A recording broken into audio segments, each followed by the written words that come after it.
This young man right here on the aisle. Let's give him a shot. I read that you oppose same-sex marriage. Why is this? And is that justice for all? Yeah, I think it is.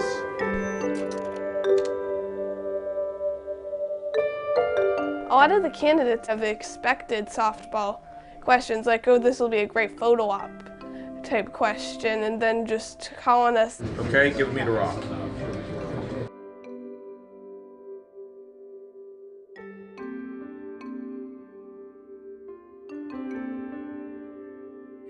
Now in the polls, what could you have done differently? Polls don't matter. They really don't matter. I don't even,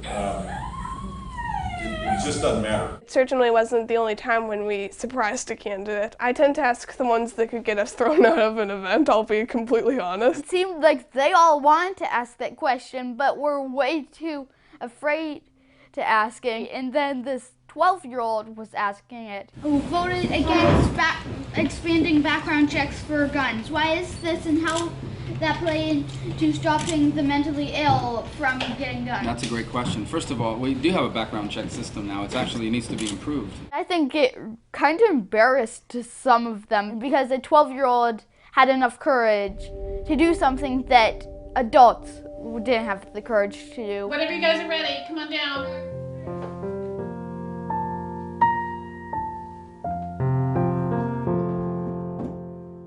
So the reason that they were considered pointless, those European wars, was because that they did nothing to change the geographical landscape. The clouds or the atmosphere pressure gets to the east side of the mountain. There's no moisture left in it. From the southern banks of the Mediterranean Sea down to the left-hand tip of the Red Sea. Does that make sense? Yeah. Okay. When I first mentioned this project to the kids, that was Gregory's question was, are you going to vote based on my opinion? I can't guarantee, but I will definitely take what you recommend in your comments into consideration when I go into the voting booth. I told them this is who the candidate is we're going to meet this week based on the schedule, and then they go and research to try and come up with their questions. 6 o'clock every day because it's supposed to take us about an hour to do our violin practices. Well, one of us is doing our practice. The other person is doing their morning routine, including doing the chickens. The pecking order is how the chickens establish dominance. The chicken who's at the top can peck all of the others, and then each chicken can peck the one below it. Do you guys see any relation between the pecking order and the presidential campaign? Well, Ginger is probably the most vocal of the chickens, and I think she's the one who's making it to the top. Most vocal chicken, top. Most vocal candidate, top. So sometimes, yes, there is a little bit of a correlation between the two. Annabelle, I'm asking you this question because I don't even know what you mean, but what do you mean by the most vocal chickens? Like they're the ones who start pecking they're the ones who start attacking other chickens even though they themselves don't like to get it in reverse.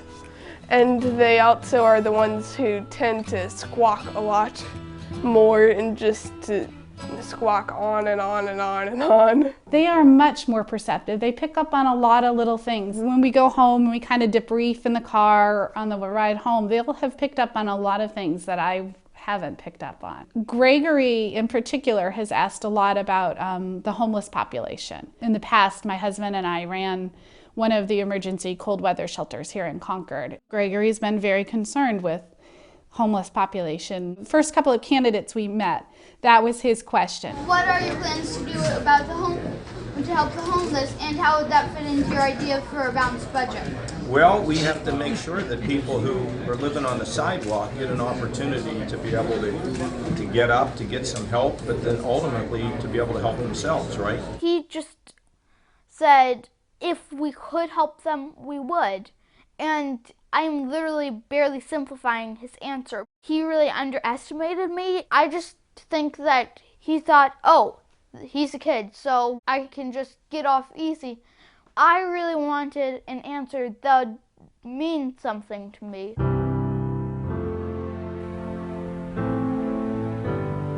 I think that the kids are already looking forward to when they can vote and when they can make a difference. And they understand what's involved. In another 8 years, both kids will be old enough to vote. You can't really teach politics. You have to get an on the hands learning experience. Hands-on. You really can't just learn it, like read about it, then try to do it.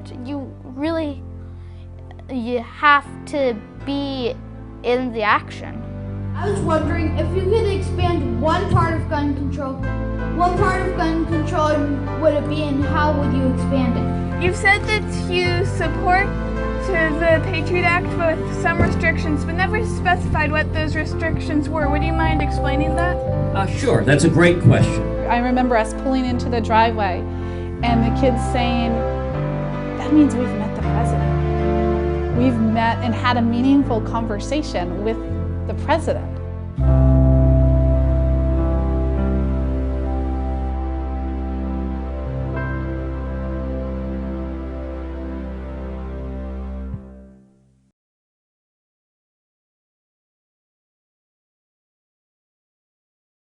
Hey NBC News fans, thanks for checking out our YouTube channel. Subscribe by clicking on that button down here, and then click on any of the videos over here to watch the latest interviews, show highlights, and digital exclusives.